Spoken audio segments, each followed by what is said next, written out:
For a long time now, it's been standard practice to see games launch in early access and then progressively, hopefully, they morph into a complete and highly polished product. But of course, there's always that risk that it won't happen. And I'm increasingly seeing games that fully launch in a condition that would struggle to justify them being even beta ready. I won't mention any names today, but in 2020 there have been many, too many to mention.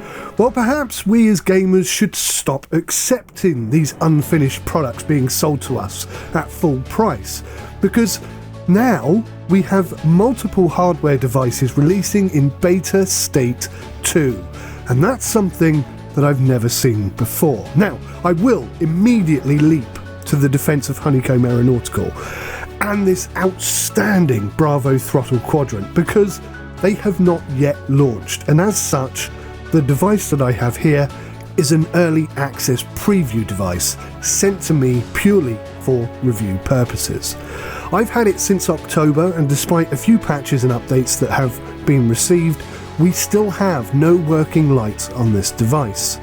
Now, I have read that it's update number 7 which will bring these much desired features, but despite emailing my contact at Honeycomb multiple times in the last couple of months, they have not only not answered my question, they have only replied to me once in a completely different conversation.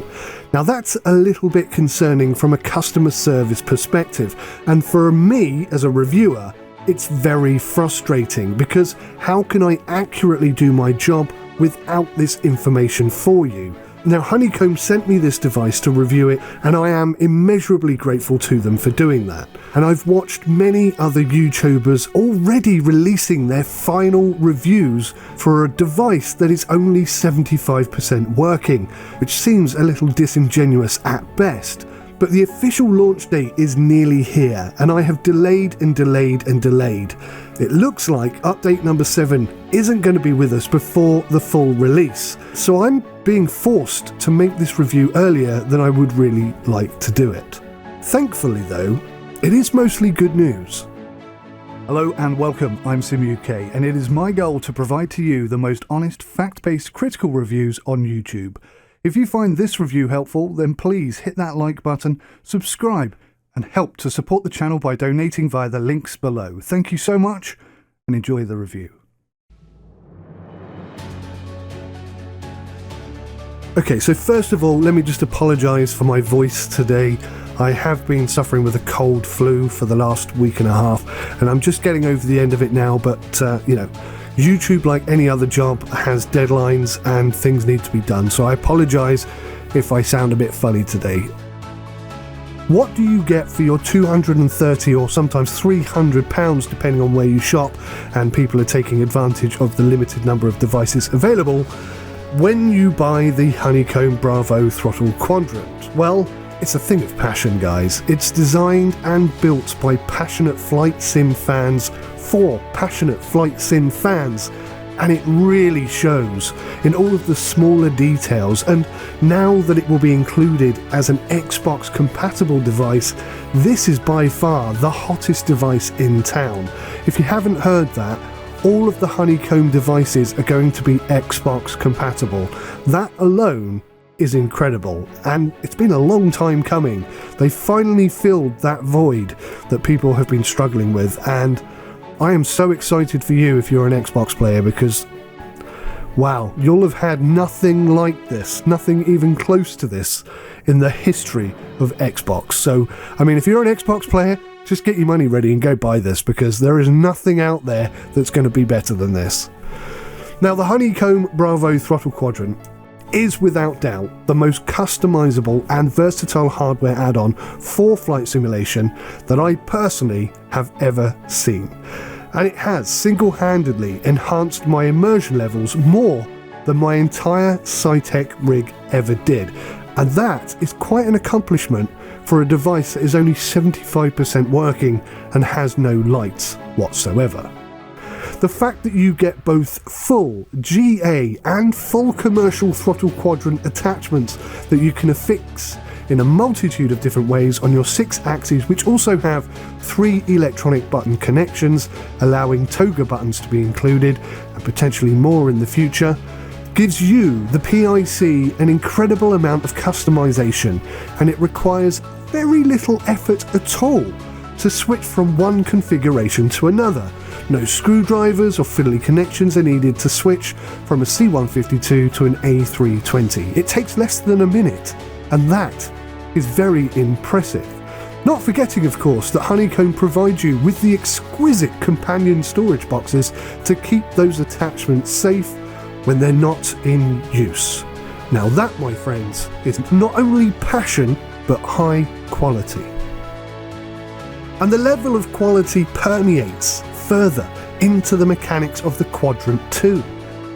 The levers feel solid and smooth, and they are so unbelievably precise.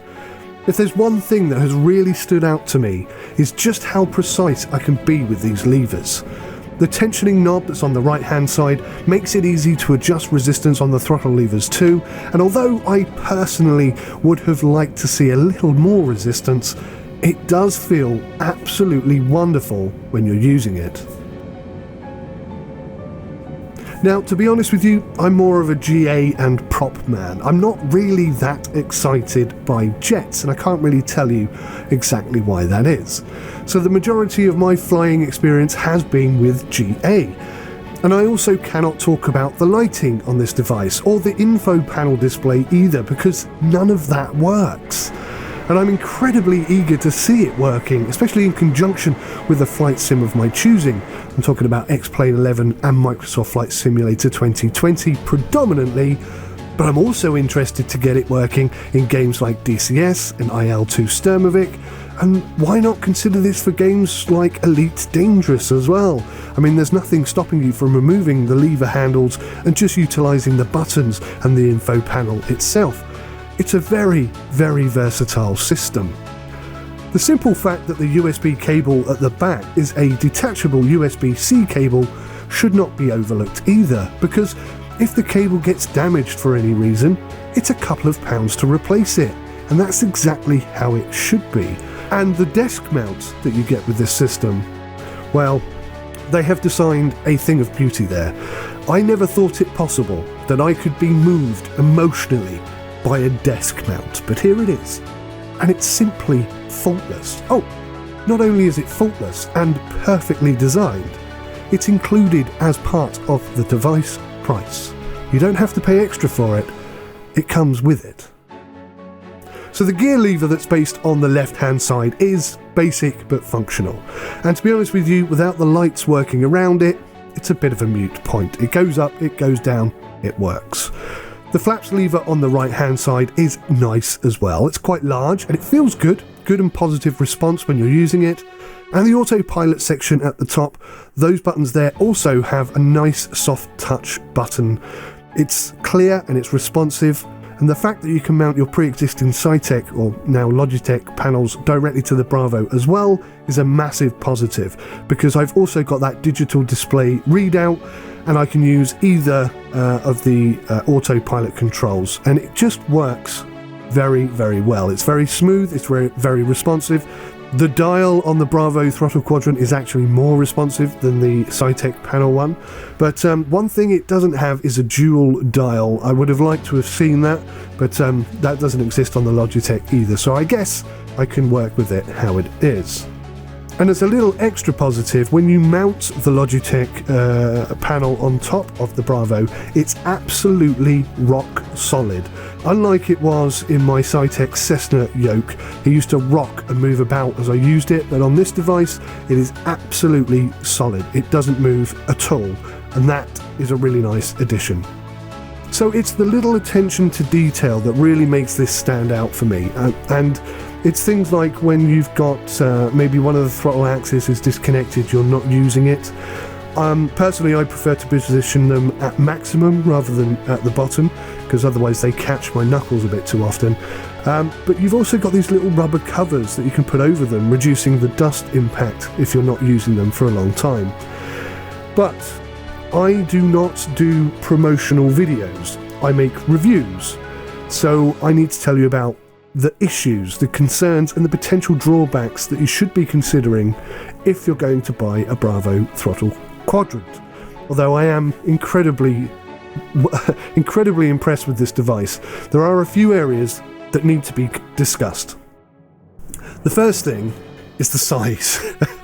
The size of this thing at maximum extension is about 28 centimeters wide and just over 40 centimeters deep.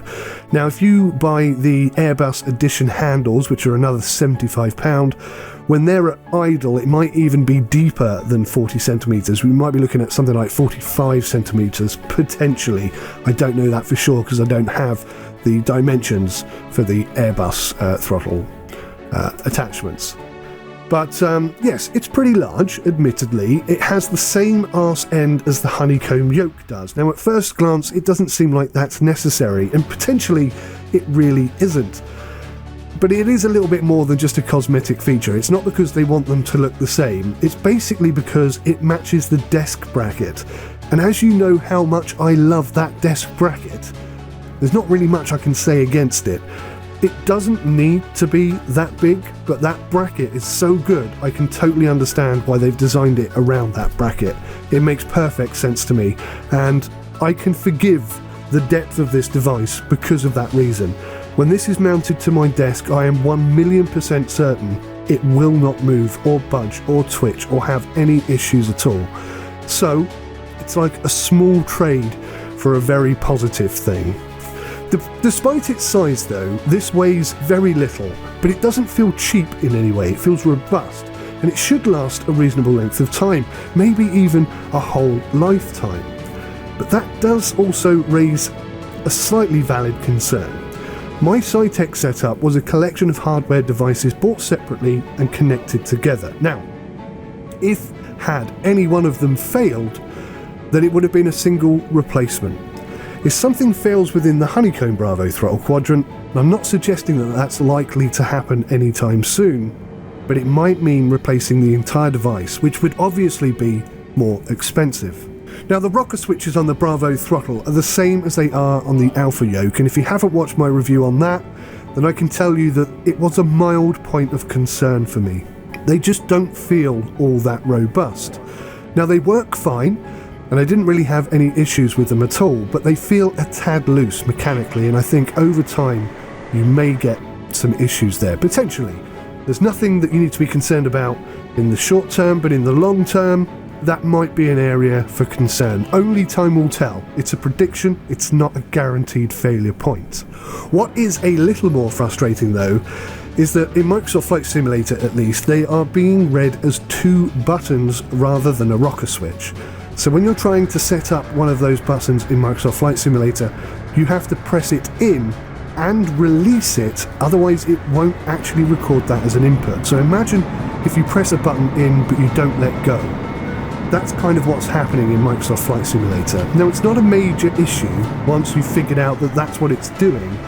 And in all honesty, I don't know where to lay the blame for this. Is it a firmware issue, a driver issue, a hardware issue, or even a software-related issue with Microsoft Flight Simulator? And I think potentially that's where it is.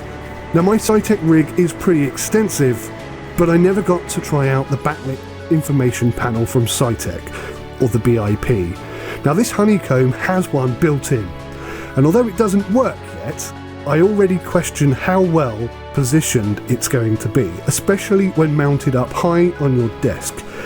In my humble opinion, the switches here and the BIP should have been swapped around. Until I see it in action, I cannot be 100% sure, but I suspect that that will be my eventual conclusion. If the Bravo Quadrant had a speaker built into it, then that would simply resolve that issue because your attention would be automatically drawn towards it. But as far as I know, that isn't the case. But you never know. There may be a little speaker in there, and when the old BIP starts flashing, you'll get an audible alert as well. That would be incredible if they did that. And if they haven't done that, then I would love to see somebody either add that to their device, or maybe even Honeycomb themselves could add that to future devices. Now, I will loosely mention the soft poly rubber coating, which may degrade over time, but for most people this is going to be something of a little concern. And there is an issue with Microsoft Flight Simulator as well when you have dual engine configuration set up and you're flying in a single engine plane, because Throttle 2 interferes with Throttle 1. Now, putting the unused Throttle 2 into maximum position seems to stop this problem, but in my opinion, this is a Microsoft Flight Simulator issue and not related to this device. Other than these elements, there really is little to be concerned about, and I'm really scraping the barrel looking for issues with this device so that it's not all positive, but honestly, it's a very good device. Okay, sure, we still don't have working lights, and the integration with both X-Plane 11 and Microsoft Flight Simulator 2020 is very much a work in progress. But Honeycomb have had a very positive and a pretty long established working relationship with both Microsoft and X-Plane, so I do feel kind of confident that it's just going to be a matter of time. But there is the very real likelihood that at launch, at least, some of these things, or maybe all of these things, might still be unavailable or not working as intended. That being said, even if none of the extra stuff works, you are likely to have a wonderful flight sim experience with the Bravo configuration in the state it's in right now. It's only going to get better, in my opinion. Quite honestly, this is the best bang for buck by a country mile. Definitely worth buying. My name is SimUK. I hope you've found this review helpful. If you have, please give us a like, leave some comments in the comment section. It really helps us out as a channel, and without your input and influence, we basically cannot reach enough people to make this whole project worthwhile. Anything you want to know that I haven't mentioned, please let me know in the comments. I'll do my best to answer you. Thank you so much for watching. Do take care of yourselves. Until next time, goodbye.